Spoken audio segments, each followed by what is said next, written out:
ta tema, pedagogika miru, to je, rekel, po sebi zelo znan termin in pogosto uporabljen morda v zadnjih desetletjih, v zadnjih morda 50 letih, toliko približno je čas, odkar se je bolj pogosto začel pojavljati tudi polno raznih pogledov, teorije. Zdaj, ko govorimo o pedagogiki miru, potem bi morda razmišljali, pa radi imeli zelo hitro nek, rekel, mir kot tak. Morda tudi v tem smislu, da nam ne bi bilo treba delati. Ampak, kot vemo, človeško življenje je tako, da ni samo mirno, ampak je tudi aktivno in seveda aktivnost ustvarja tudi napetosti, tudi konflikte, kar pravzaprav prepoznamo že tudi v sveti družini. Pa bomo en tak konflikt, če ga smem tako imenovati, se je zelo nežen, ampak kljub temu se čuti nekaj teh napetosti. Slišali za začetek, pa bi prosil Alenka, če to prebereš.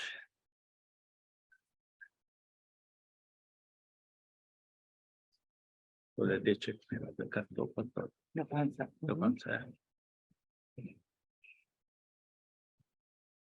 Deček Jezus v templju. Njegovi starši so vsako leto ob prazniku Pashe hodili v Jeruzalem. Ko je bil star 12 let, so šli na pot po praznični navadi. In ko so se po končanih prazničnih dneh vračali, je deček Jezus ostal v Jeruzalemu, ne da bi njegovi starši to opazili. Mislili so, da je pri popotni druščini in so prehodili pot enega dne. Nato so ga začeli iskati med sorodniki in znanci. Ker ga niso našli, so se vrnili v Jeruzalem in ga iskali. Po 3 dneh so ga našli v templu. Tam je sedel med učitelji, jih poslušal in vpraševal. In vsi, ki so ga slišali, so bili iz sebe nad njegovo razumnostjo in njegovimi odgovori. Ko sta ga zagledala, sta bila presenečena in njegova mati mu je rekla: Otrok, zakaj si nama tako storil? Tvoj oče in jaz sva te s tesnobo iskala. Dejal jima je: Kako da ste me iskala?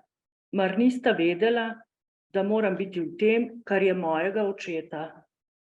Vendar nista razumela besed, ki jima jih je rekel. Nato se je vrnil z njima in prišel v Nazaret, ter jima je bil pokoren. In njegova mati je vse, kar se je zgodilo, shranila v svojem srcu. Jezus pa je napredoval v modrosti, rasti in milosti pri Bogu in pri ljudeh. Hvala lepa.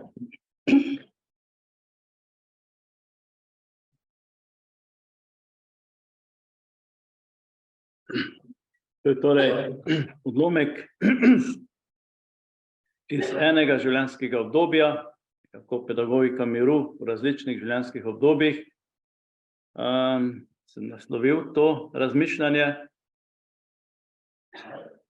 Zelo veliko, če malo razširim na začetku, ko razmišljamo o pedagogiki miru, o vzgoji za mir, zelo pogosto se pojavlja izraz, da smo drug do drugega strpni. Biti strpen pomeni zelo hitro nekako trpeti drug drugega. Skratka, biti strpen, to gotovo ni tisti mir, ki ga prinaša izraz šalom. Skratka, to je veliko bolj aktivno, polno, je sožitje in ne trpeti drug drugega. In ko iščemo to sožitje, nekako bežimo iz napetosti v napetost, kot vemo. Nekaj pripomočkov bolj k strpnosti kot k sožitju seveda nam prinaša, kot so včasih rekli, pa tudi še danes, tako imenovani napredek, tehnični napredek. Vendar ta napredek tudi vsaj na ravni komunikacije, nekako izrinja, če ne izključuje človeka. Malo ga izrinja, recimo že, če gremo čisto na začetku, ko je bila izumljena pisava. Prej se je vsebina, ki jo je človeštvo želelo ohranjati, ohranjalo s pripovedovanjem. Na podlagi ustnega izročila, kot vemo. In seveda, če se je to izročalo, so se morali ljudje pogovarjati, zlasti na ravni medgeneracijske komunikacije. Ko je bila neka vsebina zapisana, je ta lahko počakala in jo je lahko bralec našel ali pa tudi ne, in ko jo je našel, je pravzaprav sicer drži, bil v komunikaciji v nekem smislu z avtorjem, ampak ta komunikacija je bila zelo oddaljena. In avtor tu ni imel tako aktivne vloge, kot če to vsebino pripoveduje. Tudi na drugih področjih je tehnika po eni strani pomagala človeku, po drugi strani pa človeka tudi izrinjala. Spomnim se, lani enkrat sem imel neko potovanje, sicer ne ravno po Sloveniji, ampak tako, šel sem tja po Slavoniji na Hrvaškem in je bil ravno čas košnje.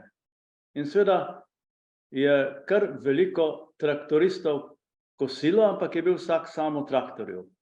In seveda, ne vem, zdaj so že moderni traktorji, ko imajo tudi klimo pa tako naprej, je to gotovo veliko pomagalo. Jaz sem sicer tudi s kmetov doma, pa sem sicer malo že kar nekaj časa nazaj enkrat prišel domov, tako kobajagi, da bom malo pomagal doma. Pa me je brat nekaj tam učil, pa je rekel, ti največ narediš, če prideš v nedeljo. Skratka, je že toliko napredovalo vse skupaj, da te tehnike že nisem dojel, ne. Ampak ta tehnika seveda tudi izolira človeka. Pomaga, pa ga naredi tudi samega.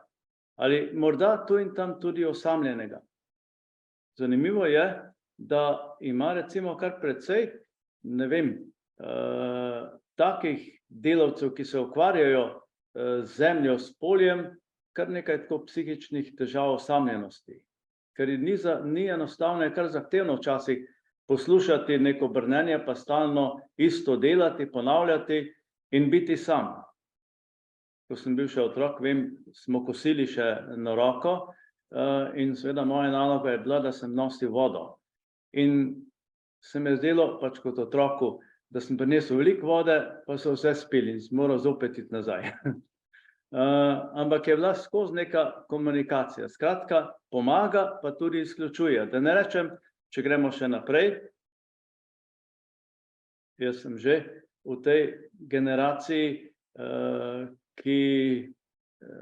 kot je gospod Prodekan že navedel, se lahko našteje kar nekaj nazivov pred imenom, kar pomeni, da sem že sorazmerno v letih, ampak in zato morda kakšne stvari tudi pač težje sprejemam. V trgovinah priznam, da ne grem tako rad k tisti avtomatični blagajni. Nekako mi nek stik s trgovko ali s človekom bolj paše, bolj ustreza. In seveda, kot vemo, je včasih zelo težko najti kakšnega človeka v veliki trgovini, da bi ga kaj vprašal.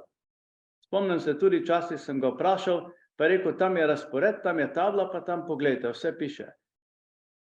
V nekem smislu sem vedel, da tam piše, ampak kljub temu sem iskal neko drugo pot do te informacije. Včasih je stresno tudi na kakšnih letališčih in tako naprej. V glavnem, zopet, pomaga, pa tudi malo odstranjuje, izrinja. V vseh teh dogodkih je sedaj manj človeka, kot ga je bilo včasih. In je za človeka kljub pomoči včasih to delo in življenje bolj zahtevno.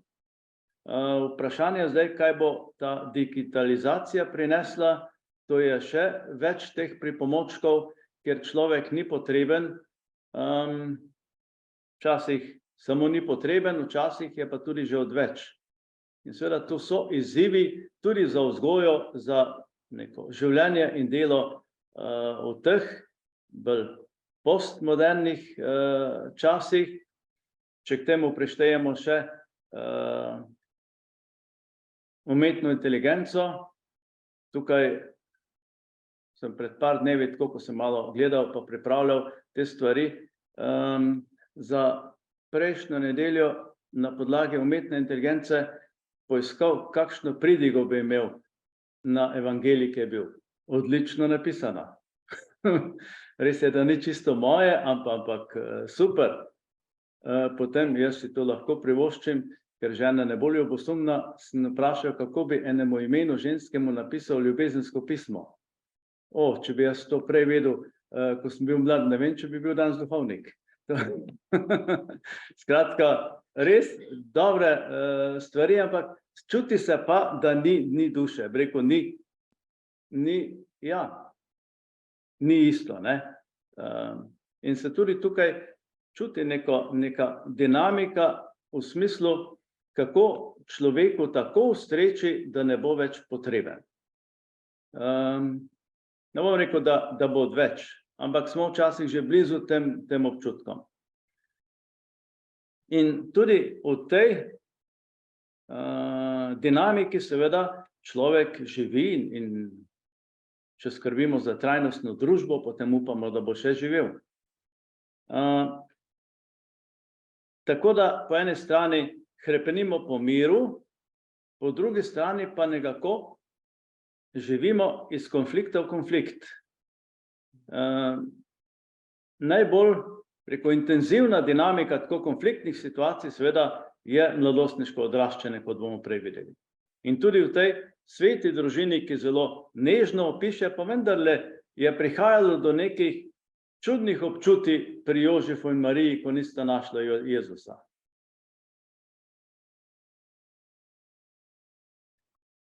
To zgubljanje najstnika je, kot bomo še pozneje videli, nekaj čisto naravnega in pravzaprav nujno potrebnega. Ampak po drugi strani pa sproža neke napetosti, neke konfliktne občutke, in ko se Jezus začne izgubljati pri 12 letih, takrat je bilo 12. leto nekako tisto, kar je danes 18, ali pa ne vem, v nekaterih tradicijah 21, skratka vstop v odraslost, zato je lahko bil v templju. In seveda, ko je odraščal, ga ni bilo več med njima. In ga iščeta, še spomnite, koliko časa? 3 dni. 3 dni je zelo simbolen pojem. Predstavlja polnost. 3 dni, se kdo spomni še kakšne stvari v Svetem pismu, ki traja 3 dni? Jona v ribjem telesu. Jezus v grobu. Tudi bomo pozneje slišali potovanje Abrahama in Izaka. Polno teh stvari traja 3 dni in 3 dni pomeni, če se jaz nečem ukvarjam 3 dni, potem ali sem neko rešitev našel, ali se pa ne splača več iskati. Skratka, sem prišel nekako do konca. To je polnost procesa, bi lahko rekli. 3 dni ga iščeta. Ko ga najdeta v templju, a je kdo ujel, kako ga Marija nagovori? Zakaj si nama to storil? Pa še prej, kako ga sploh naslovi? Otrok moj. Skratka, to je zadnjič, ko ga Marija tako naslovi. Otrok moj, morda ga Marija še tako vidi, pa Jožef. In navadno je tako, ko otroci odraščajo, jih kar še vidimo kot otroke. Ampak tukaj Jezus že ni več otrok. In seveda ima tudi že tak odraščajoč, da ne rečem odrasel odgovor. Pravi, zakaj ste me iskala? Mar niste vedela, da moram biti v tem, kar je mojega očeta. Moj oče tukaj pri Jezusu ni Jožef, ampak je Bog. Kaj pomeni biti v rokah mojega očeta ali v rokah Boga? Biti zunaj rok očeta, zunaj rok matere. Skratka, v Božjih rokah preprosto pomeni biti samostojen, odgovoren, odrasel. In seveda, s tem sta se ukvarjala Jožef in Marija 3 dni, da sta spoznala, da Jezus ni več otrok. In seveda, ko sta to napetost prerasla, če smem tako reči, pravi svetopismo, in bil jima je pokoren. Zdaj, pokoren tudi ne pomeni samo kimati. Biti pokoren pomeni pravzaprav prisluhniti.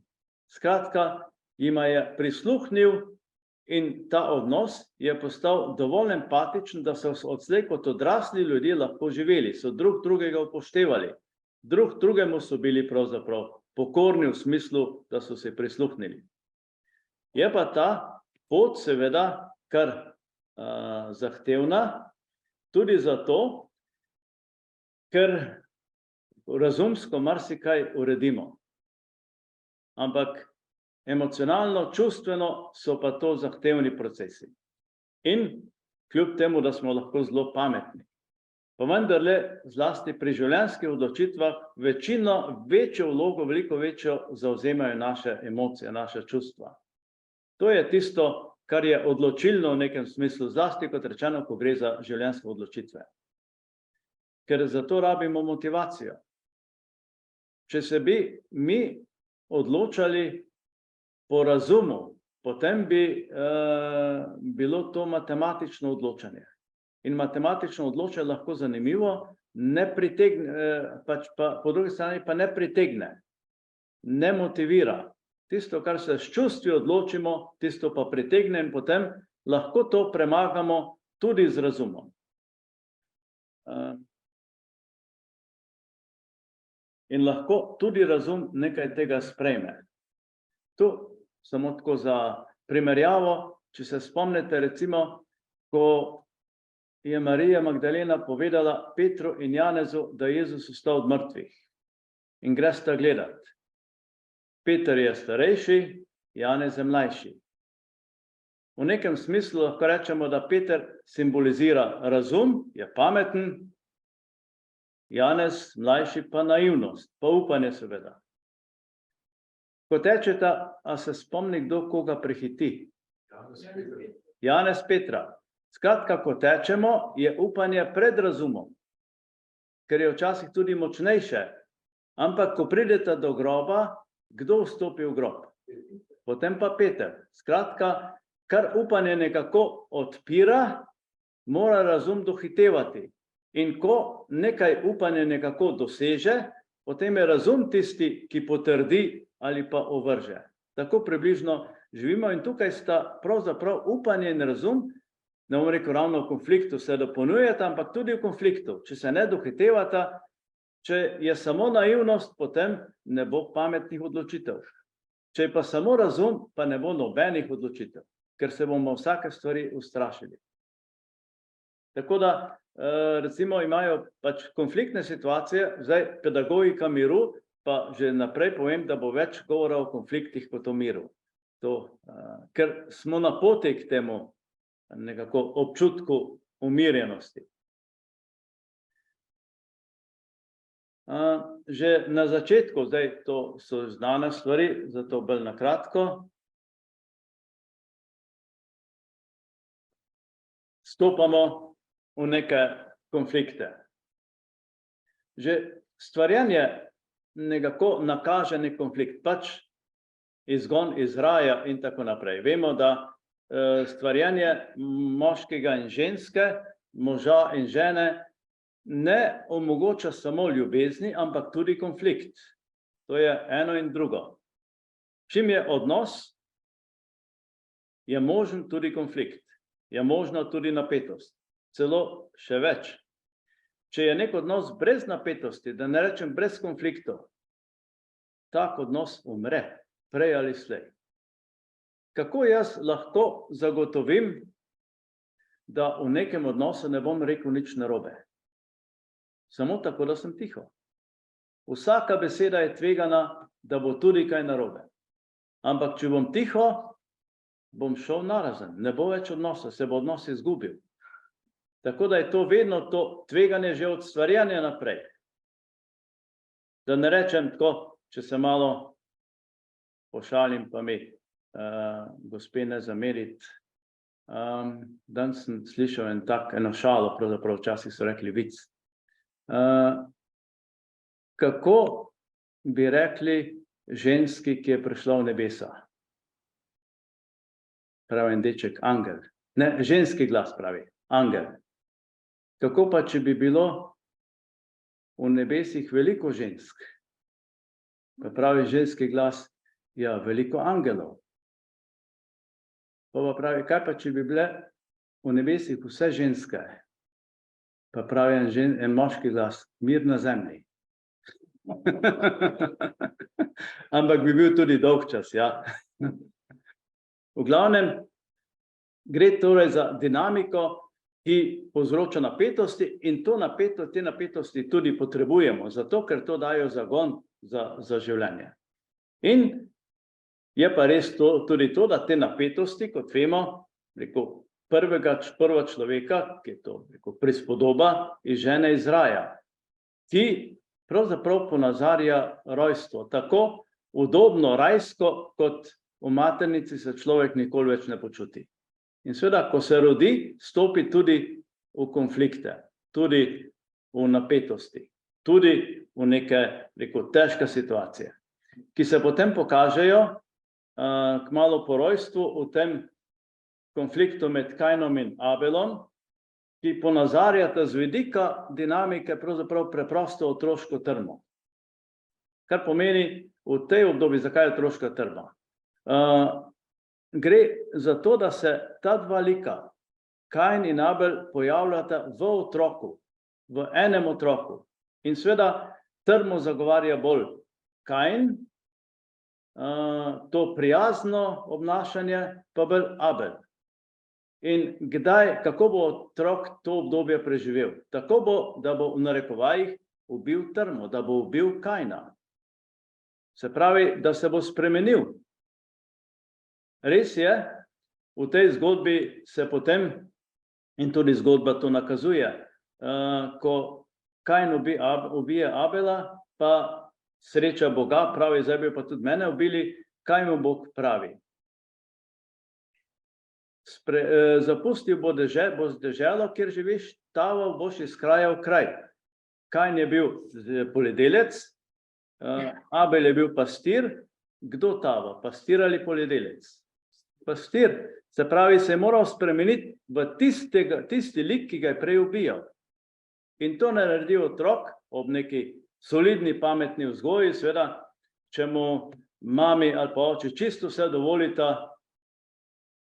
To je tudi ena sodobna, moderna, 4-članska družina bila vprašana, ko sta imela, bila sta ati in mami in en 3-letni otrok in pes.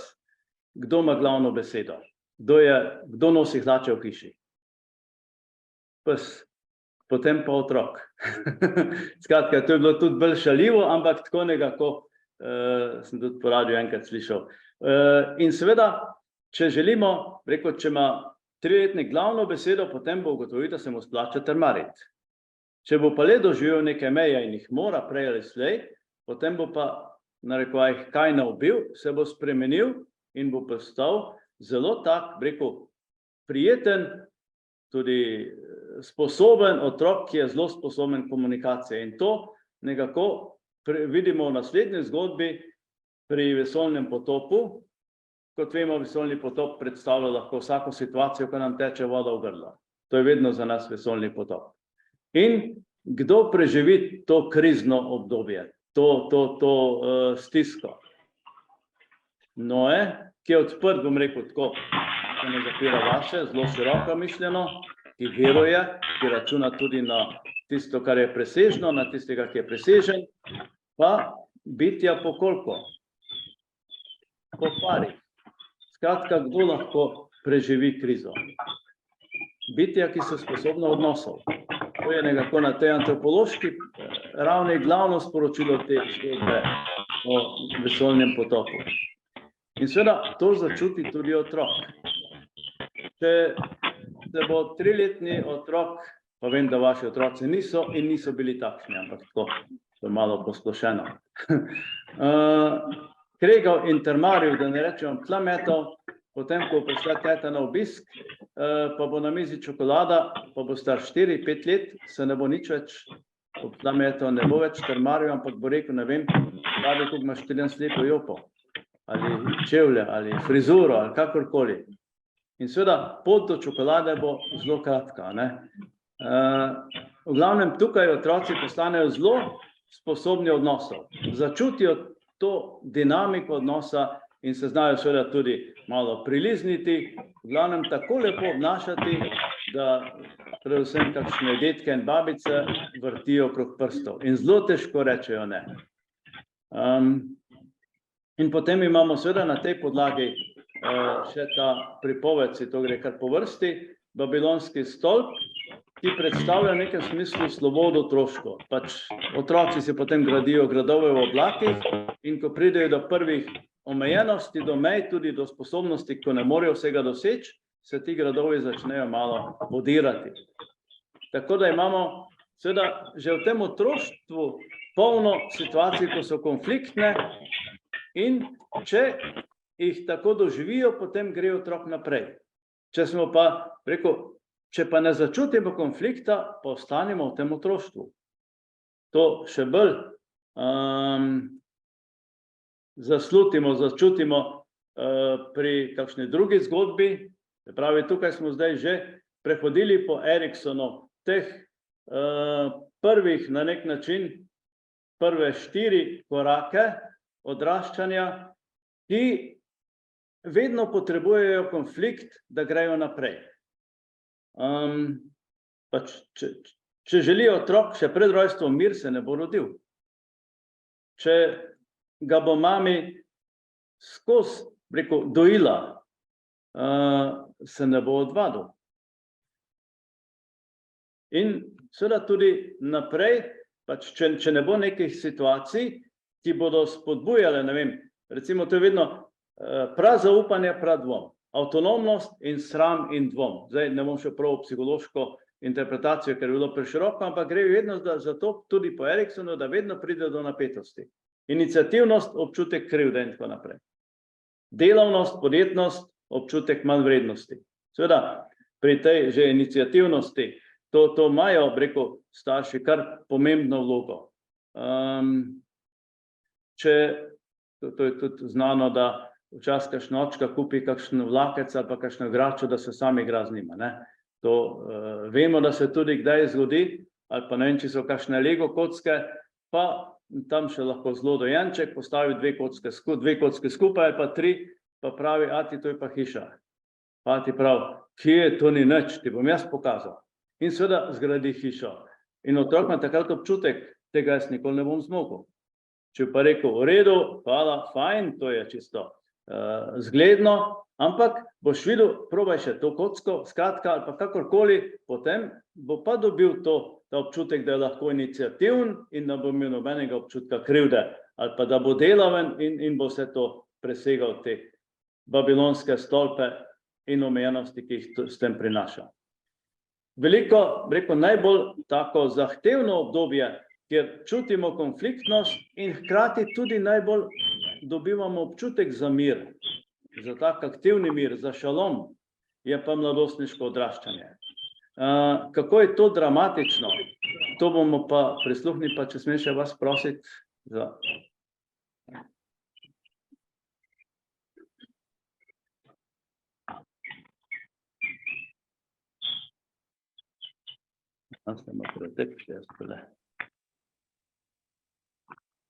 Takoj bo.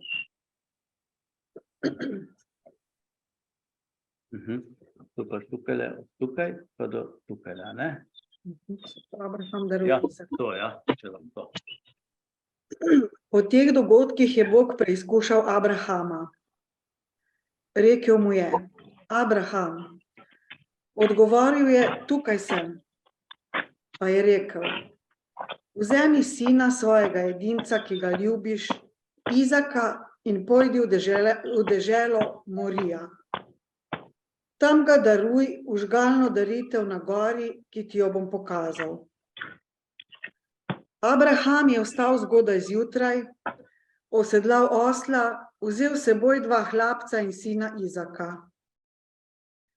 Nacepil je drv za žgalno daritev, potem pa je vstal in odšel proti kraju, o katerem je govoril Bog.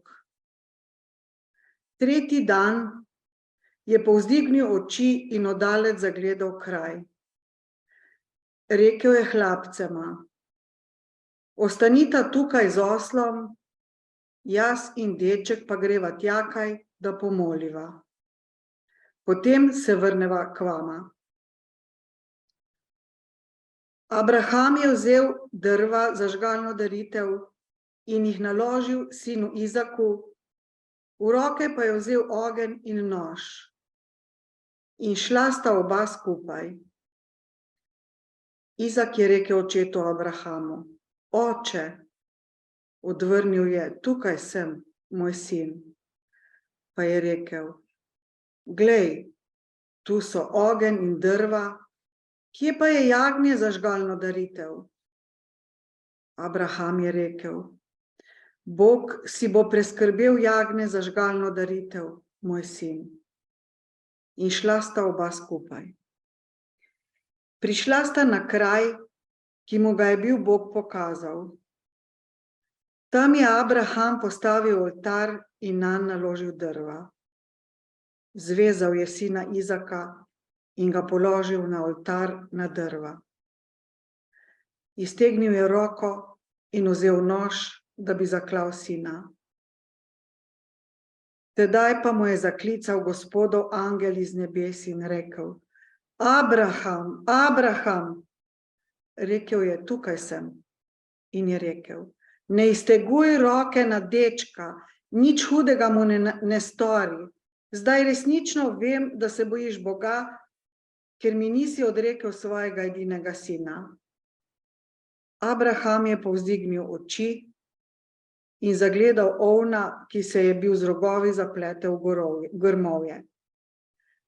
Šel je, vzel ovna in ga daroval v žgalno daritev namesto sina. Abraham je ta kraj imenoval Gospod vidi. Zato še danes pravijo: na gori, kjer Gospod poskrbi. Hvala lepa. To lepo prebrano, da smo kar potovali s to zgodbo pa z Abrahamom.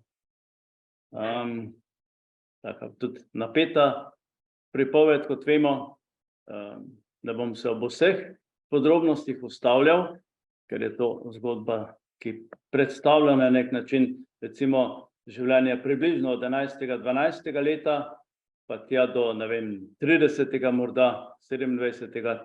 Tukaj se ustvarja ta dinamika in nekako vse te napetosti, ki jih ta zgodba odpira.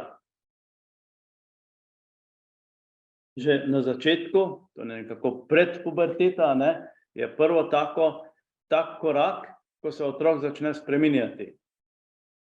In takrat tu Bog pokliče Abrahama.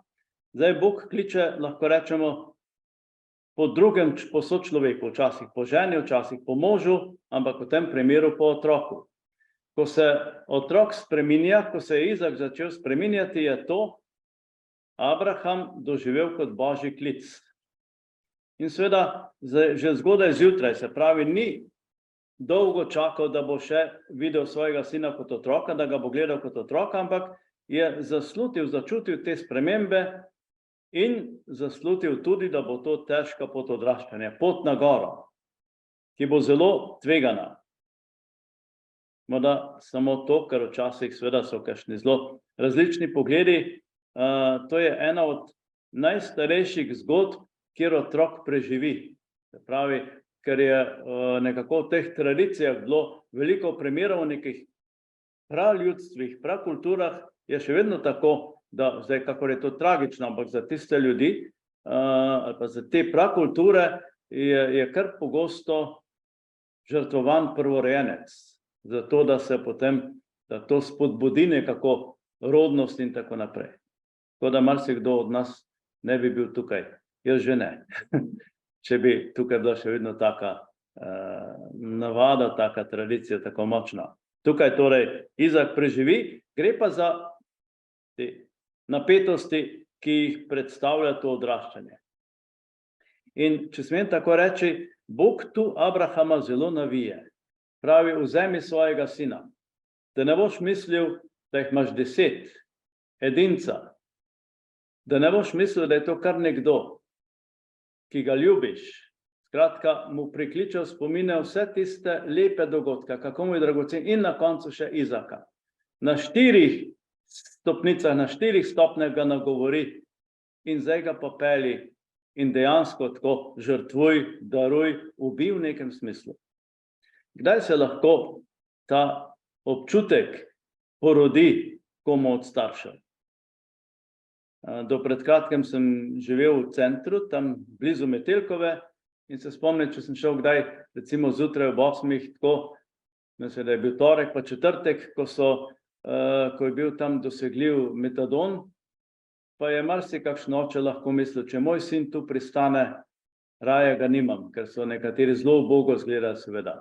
In to je ta, rekel, napetost, konflikt dejansko v sebi, skozi katerega gresta tukaj Abraham in Izak oziroma oče in sin. In odideta. S seboj vzameta še 2 hlapca, pa osla in potujejo. Tukaj je Izak že v puberteti. Puberteta predstavlja v nekem smislu uraščanje, socializacijo v družbo, v svet odraslih. In tukaj je Izak prvič v svetu odraslih.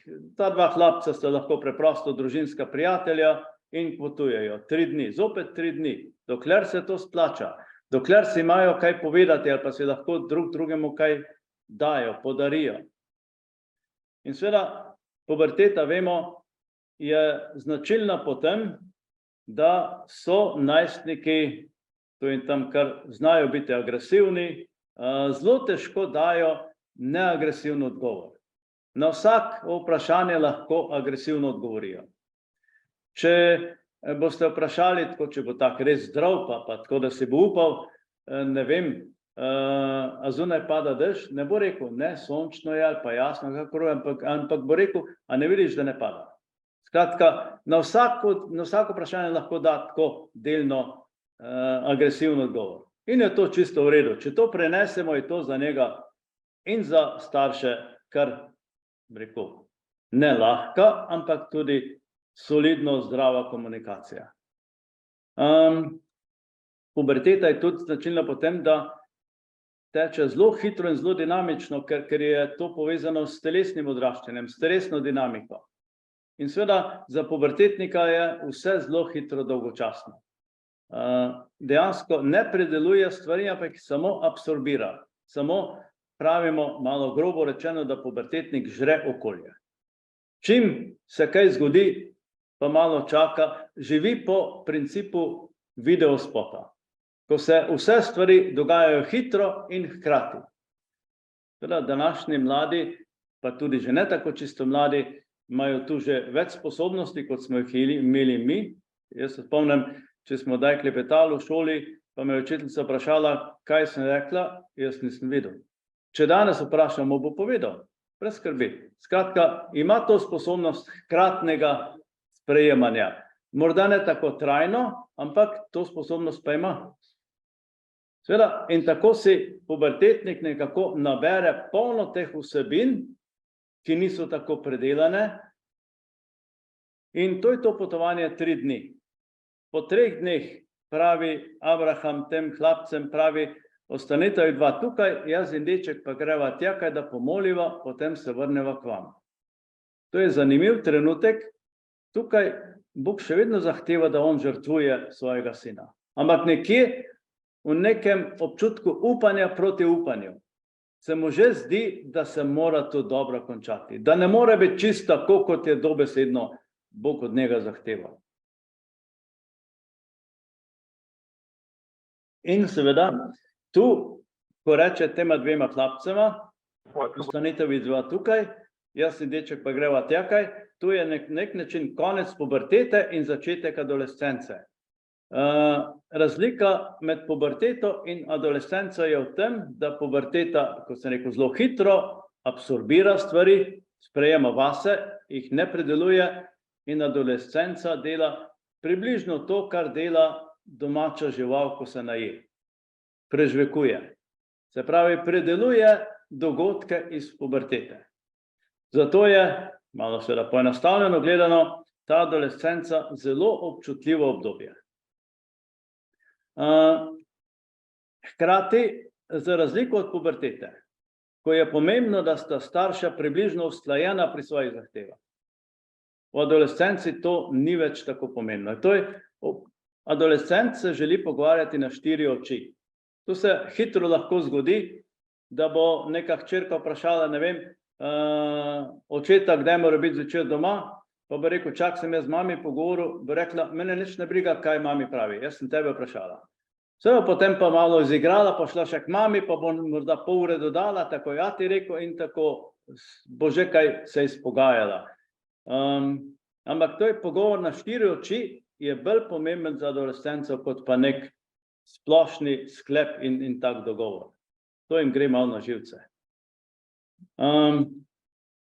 Zato tukaj gresta naprej samo oče in sin, da lahko ustvari Abraham neko zaupno ali varno okolje, kjer se bosta pogovarjala. In seveda, ko tako potujeta, kdo začne pogovor? Sin. Pri odraščajočih tudi sicer to drži, če bomo mi, kot pravimo, pridigali mladim, to ne bo nič. Moramo vedno počakati, da oni vprašajo, potem pa lahko stopimo z njimi v dialog. In to čakanje včasih kar naporno ali kar zahtevno za starše še bolj, pa tudi za druge vzgojitelje.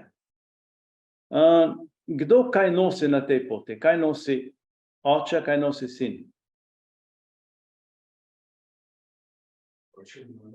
Oče ima nož, ogenj, sin pa drva. Ogenj in nož, to predstavljajo recimo spomini, dogodki, ki niso razrešeni, so pa boleči. Nekako, če poenostavim, bo tukaj Abraham rekel, ko ima v roki ogenj in nož, kaj vse, kolikokrat smo jaz že to in to naročil in povedal in dopovedoval in sva se že skregala, pa mu nič ne nuca, na zdravje, Bog pomagaj. Skratka, to sta ogenj in nož, bolečina, ki jo nosi s seboj. Drva, to so pa še neodprta vprašanja. To je pa tako, Izak si morda misli, koliko sem imel že problemov, ko sem hotel iti za en popoldne ven s prijatelja, kakorkoli, pa en večer, kaj bo šele potem, ko bom vprašal, če lahko grem z dekletom za 3 dni. To so pa še drva, to se pa še ni upal vprašati, pa ni prišel tako do besede. Vsak ima torej svojo vizijo in tudi svojo breme. Ampak Abraham tu zna počakati, da sin začne komunikacijo in v adolescenci je to zelo pomembno. Zato, ker je to tako občutljivo obdobje. Če recimo v našem okolju je tipično adolescentno leto kakšen drugi letnik srednjih šol, gimnazije in tako naprej. Po psihologiji bi bilo malo prej, ne vem, že 9. razred, pa 1. letnik, ampak je takrat toliko drugih stvari, zunanjih vplivov, da takrat se ne morejo posvetiti svojemu odraščajočemu procesu. In zato 2. letnik vse not prenese. In če recimo pride, ne vem, v 2. letniku kakšna Tina domov iz šole, pa pravi mami, Tina, kako je bilo v šoli? Bo rekla, Tina, dej, primir me pusti. Sam gmah me dej. Pa bo mami pametna, bo rekla, v redu, če je to tako grozno, bom pa drugič tiho. In seveda, ko pride jutri zopet Tina iz šole, pa mami čist po času, vse da ne bo kaj narobe, bo rekla, Tina, kaj pa dela, zakaj se pa tako obnaša, zakaj pa nič ne rečeš? Zakaj je bilo včeraj narobe, ko je nekaj rekla in danes narobe, ko je tiho? Zato, ker je včeraj najbrž razmišljala, prebavljala torej nek boleč dogodek, morda nič posebnega, ampak nekaj iz pubertete in dobi doma vprašanje, kako je bilo v šoli. Če bi vsaj kaj drugega vprašala. Seveda, danes pa morda spominih predeluje ali pa podoživlja kakšen lep dogodek, pa dobi tam na pol mrtvo mami. To je za nikamor. In zato je za to obdobje pomemben stik z očmi. Skratka, ko se mi srečamo z očmi, potem prvič bomo vedeli, kaj se spodobi reči, pa kaj ne, drugič pa tudi, če bomo kaj narobe rekli, ne bo več tako narobe. Se pravi, to je ta občutljivost in seveda tudi tukaj, ko gresta Abraham in Izak naprej, Abraham počaka, da Izak vpraša in ko ga pokliče, pravi, tukaj sem moj sin. Mu da vedeti torej, da je samo za njega. Lahko karkoli pove, mu obljubi neko brezpogojno sprejemanje. In Izak vpraša, pravi, glej, ogenj in drva. Kje je jagnje ali kje je rešitev? Kaj na to pravi oče Abraham? Bo že Bog pomagal. Zdaj pa, ko vas nekaj sin vpraša tam 16 let, pa boste rekli, bo že Bog pomagal. Boste videli, kaj vam bo rekel.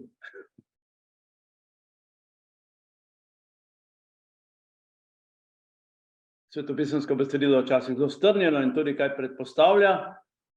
In seveda, če tako vpraša sin ali pa hčerka, imamo na razpolago dve drugi možnosti.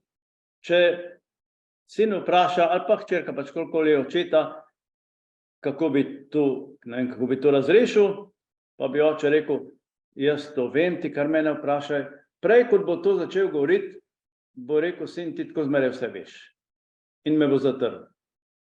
Pa bom pameten, pa bom drugič rekel, če me kaj podobnega vpraša, a veš se tudi jaz pravzaprav. Prej, ko bom začel govoriti, bo prej rekel, ti tako nikoli nič ne veš.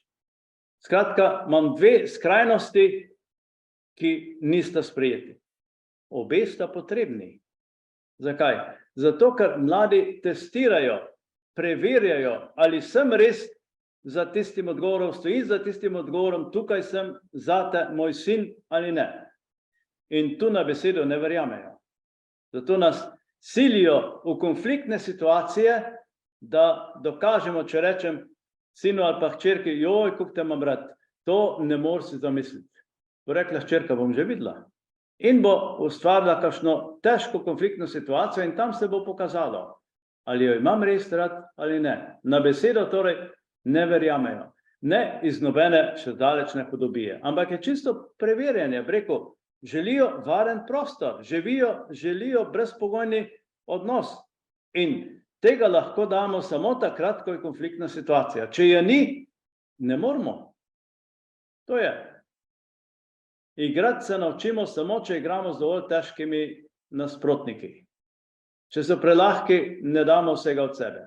In adolescenti želijo, da starši, tudi drugi vzgojitelji, damo vse od sebe. In nas že pripeljajo do tega, da to pokažemo, ali to obvladamo ali ne. In seveda, potem, ko rečemo, ko smo bili dvakrat zatrti, potem pa velja tudi odgovor, bo že Bog pomagal. Potem lahko rečem, če boš ti dal vse od sebe in jaz vse od sebe, bo neka rešitev. Potem bo pa to sprejel.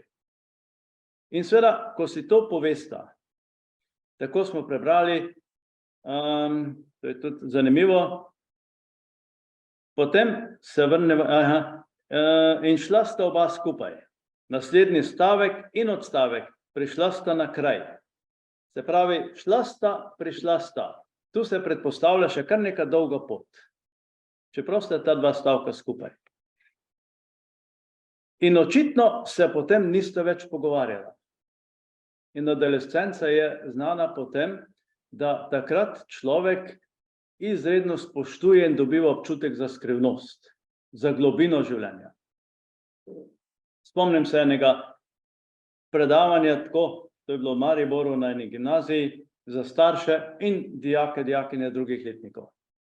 Pa sem tako malo neprevidno vprašal, starši so bili bolj od spredaj, jasno dijakinje bolj od zadaj, ne? Še kakšen prazen prostor je bil vmes. Sem vprašal, koliko se kaj doma pogovarjate, koliko se kaj poveste. In je bila ena pogumna mami, pravi, pri nas se vse povemo. Je rekla njena hčerka zadaj nekaj, mami, meni gre na bruhanje, ko to rečeš. Kratka, to, če si vse povemo, ja, so preplitki odnosi. Ni tako globok kot mladostnik, kot zlasti pač v tem obdobju adolescence, kot adolescent čuti in doživlja.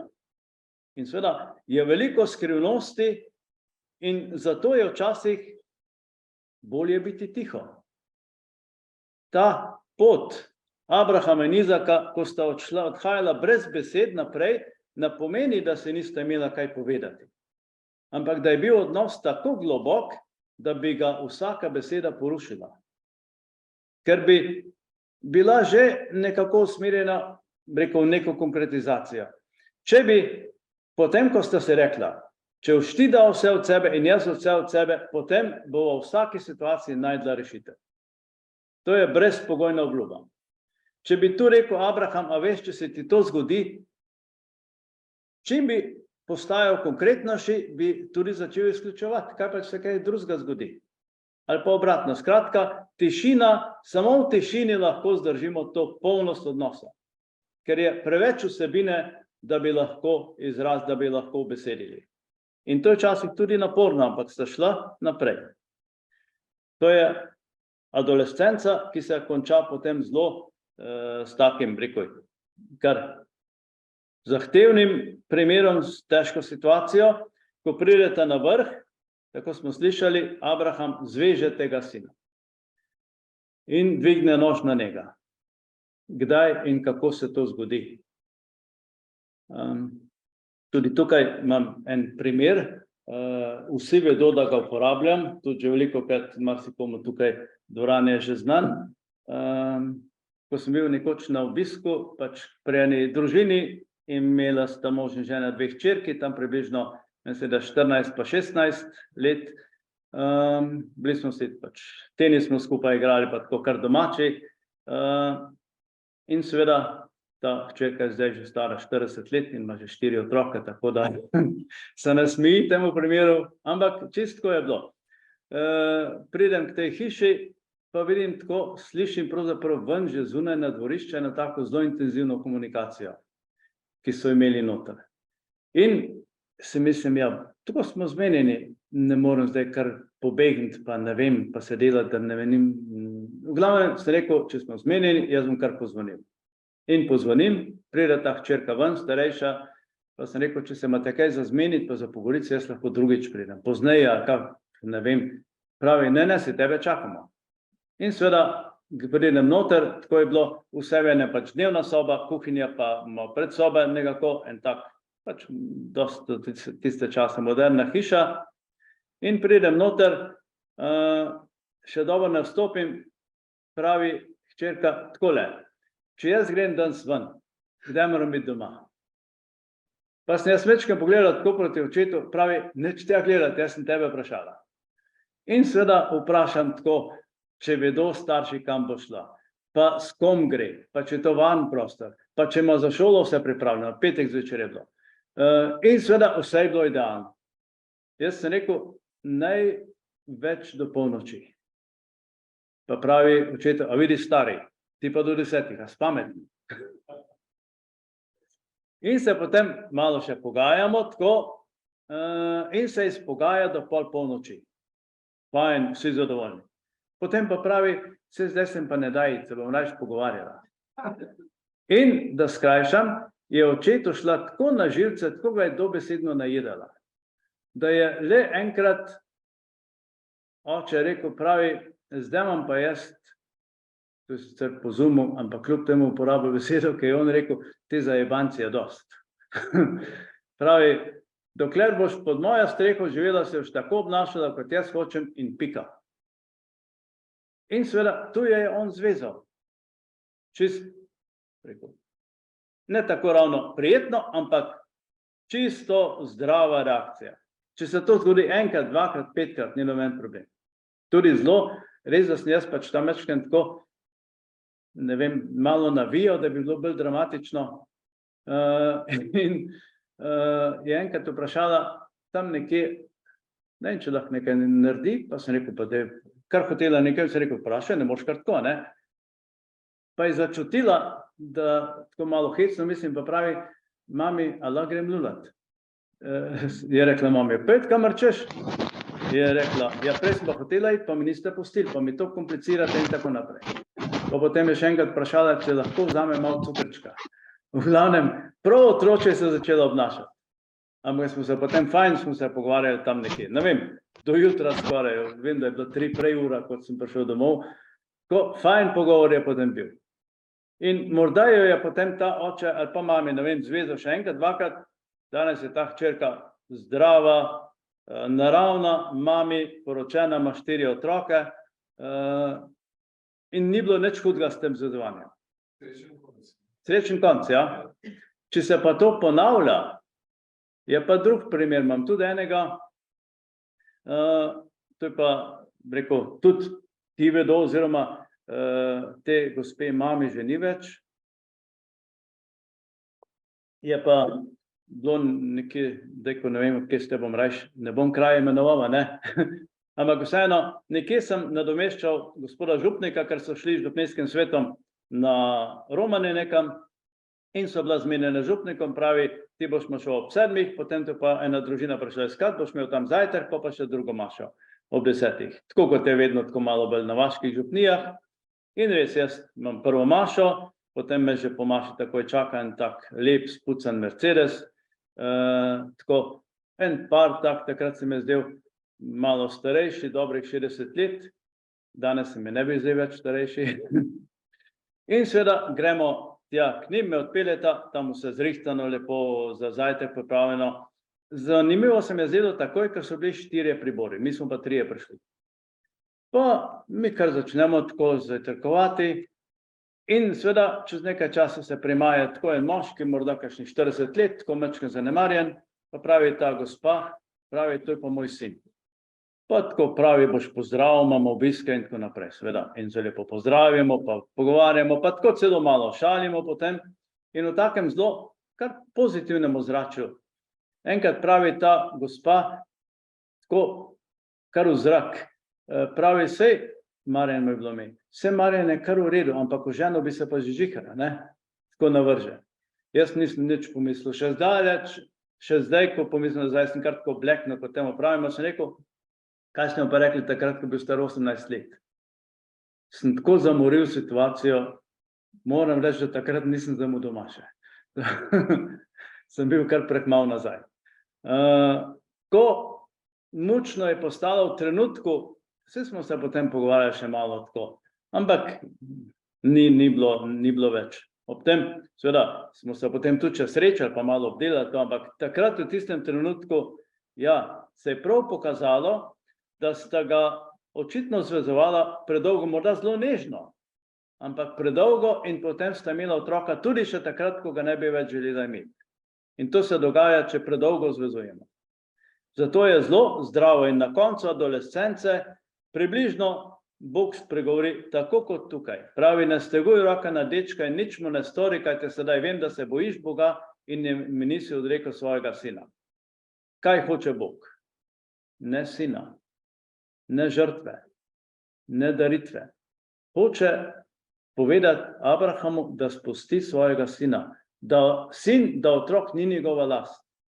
To je glavno sporočilo na tej zopet antropološki ravni te zgodbe. Seveda je to možno tudi, zato je Abraham tudi oče vere, zato ker je zaupal Bogu. To je, hvala Bogu, jaz pravim, da je to, tukaj se pokaže dejansko dar vere. Ker če mi nekoga spustimo v prazno, je veliko težje, kot pa če ga dejansko spustimo na nek način v Božje roke.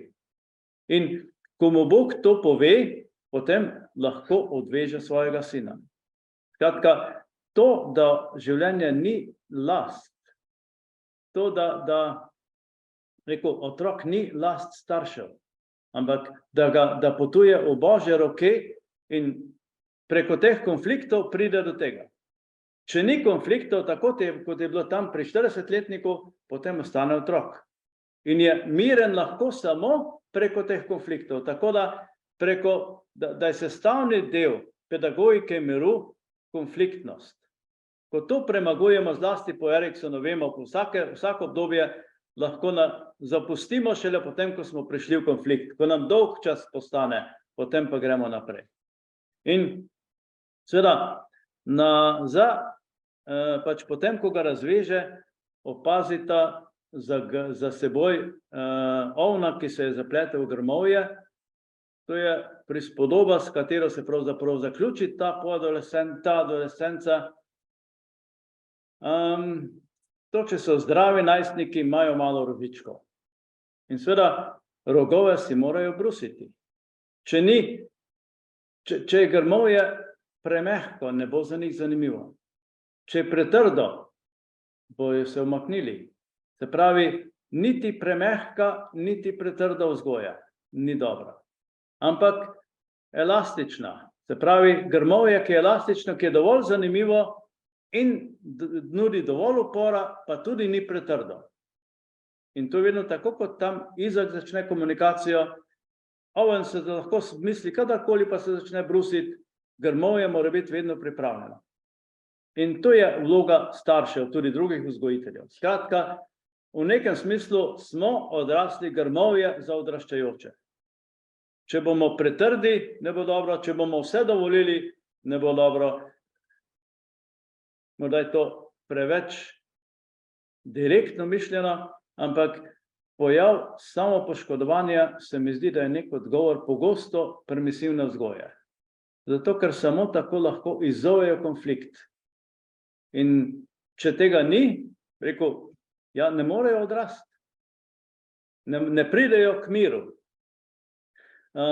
In seveda, potem tega ovna dejansko potem darujeta, ker se je to zapletel. Grmovje, ki je Izak, se bo že rešil. Se bo obrusil, pa bo šel ven, ta oven se je pa zapletel, to pa predstavlja dejansko otroško podobo Izaka. Ko, recimo, otroci odraščajo, kaj jih najbolj zaboli? Če jim bomo rekli, ko si bil ti star 5 let, si bil krasen otrok, zdaj pa nemogoč. Vse to lahko drži, ampak če jim to očitamo, kaj povemo? Da želimo imeti tazgo, kot je bil star 5 let, da mu ne pustimo, ne dovolimo odraščati.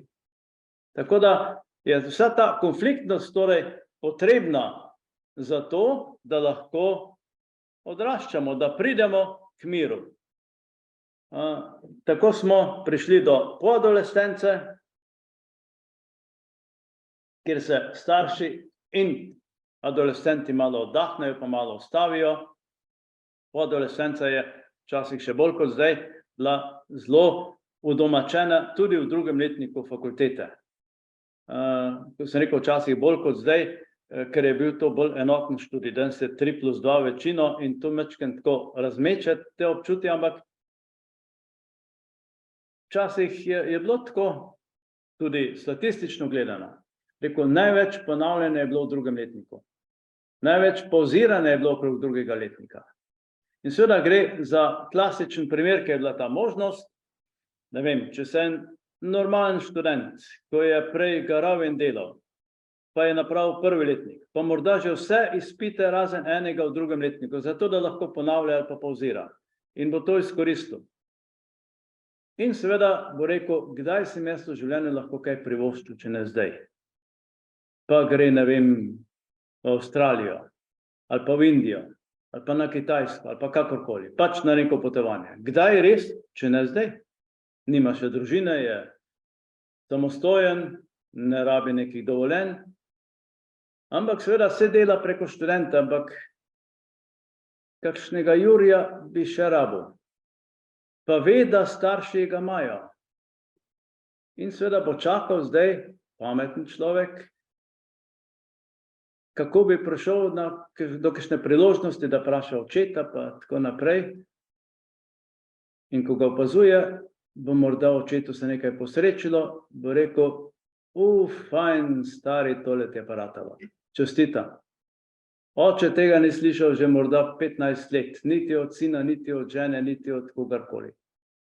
Tudi tukaj, tako kot pri 5-letniku, pot do Jurija bo zelo kratka, ali pa do 500 evrov, ker je že napravil sled do tega. In seveda, ker so študente pametni, potem lahko to preide tudi v navado, pa še mečken tako, ne vem, vozi slalom med očetom in mamo, da mu mami vse opere, pa pripravi, pa skuha, oče mu da kakšnega Jurija, ali pa ne vem, 500 evrov, in seveda tako fajn lahko vozi skozi življenje. Če je to kratko obdobje, je čisto v redu. Seveda, če pa to traja, ne vem, 5-10 let, če staršem to zapaše in njemu tudi, potem pa zopet ne bo prišel do samostojnosti. Če bo preveč užival ta mir in ne bo prišel do konflikta, da mora nekaj napraviti. Ne bo odraščal. Tako da tudi tukaj vidimo, torej samo preko konflikta ali preko konfliktnosti lahko pridemo do nekega miru. Drugo samo malo priletim, zdaj tukaj smo skoraj malo nadčasovni, ne vem, koliko je ura že. 10. Aha, se pravi, da sem že 10 minut pokuril.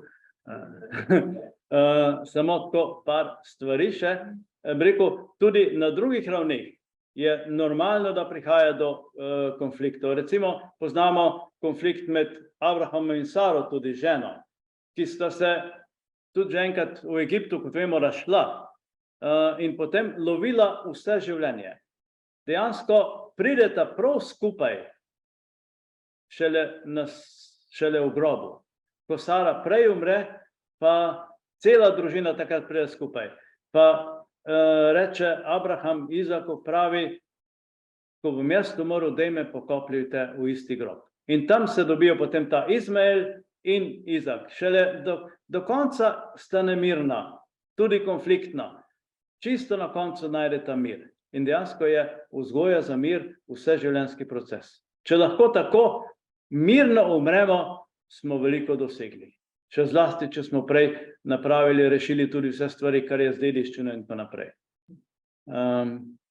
Potem imamo Izaka in Rebeka. Tudi so znani njuni prepiri, ki so tako močni, da vplivajo celo na sinova Ezava in Jakoba, ki se prepirata že v maternem telesu, se pravi, prepir postane sestavni del nekega ravnanja in obnašanja.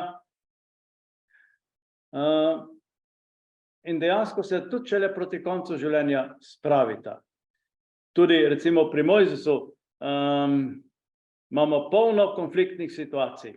Od tega tudi z Bogom, da ga Bog tam, ko ga pošilja v Egipt, tudi Mojzes ubija, kot vemo, v mladih letih.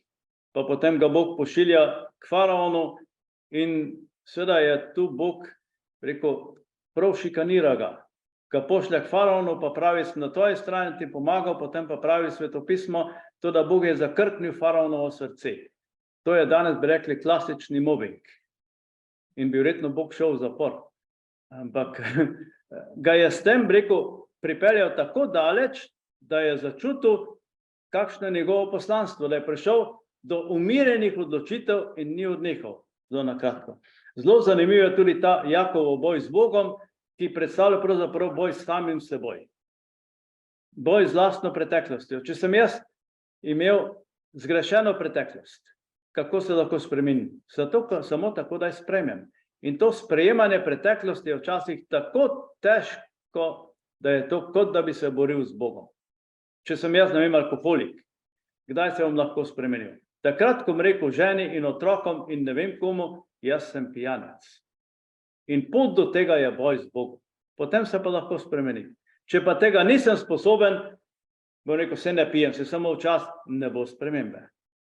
Ko se doborim, zato je tudi, rekel, ta boj, ta proces tako močan, tukaj Jakob dobi novo ime. Pravi, ne boš več Jakob, ampak Izrael bo tvoje ime. Če se tu borimo in sprejmemo, vzljubimo svojo preteklost, postanemo nov človek z drugačnim imenom. Zopet preko konflikta in dejansko gre za to, da je pedagogika miru, pedagogika k temu, da srečujem ali srečam samega sebe, se sprejemam in seveda potem sem sposoben sprejemati tudi drugega, tudi ženo, tudi moža. Ta zgodba o znanih sestrah Leji in Raheli lahko predstavljata tako kot Kain in Abel. Dva obraza iste žene, iste ženske. In ko sprejmemo tudi grd obraz, potem seveda dobimo v ženi zopet, vidimo zopet lep obraz. To je čisto konkretno, klasično, ne vem, dokler si služimo, recimo, ne vem, vidimo pred seboj Rahela, dokler še morda nismo poročeni ali nismo nekako v trajni zvezi, neke pogodbe, ko se recimo še kot fant in dekle sprehajata, tukaj Jakob in Rahela, pa fant in dekle po kakšnem parku, pa se žena malo in dekle malo spotakne, deležno se polno pozornosti, ljubezni, ne vem, ljubečih reakcij, te pomagam, te popiham, te nesem in tako naprej. Ko se to zgodi po poroki, štor, kako pa hodiš. Jasno, da potem ne bo tak lep obraz. In kako lahko pride tukaj zopet do prejšnjega obraza. Tako da si ponovno služita in se bo ta grd obraz spremenil v lep obraz. Se pravi, zopet preko konflikta do miru ali do ljubezni. In seveda, po vsakem takem procesu je pomembno, da ko hodimo skozi življenje, ko gledamo nazaj, jaz pravim temu, da je dobro včasih v odnosu iti malo gobe nabirati. Skratka, da obudimo tiste lepe trenutke, ki so bili, in to nam da moč, da premagujemo tudi naslednje konflikte, ki bodo vedno prišli. Toliko bi jaz imel za danes, sem pokuril več kot vse čas, ampak tako, če ima kaj komentar, vprašanje, seveda vedno možno, dobrodošlo. Hvala lepa za tako, vztrajno poslušanje, sploh nisem vedel, da tako hitro teče čas.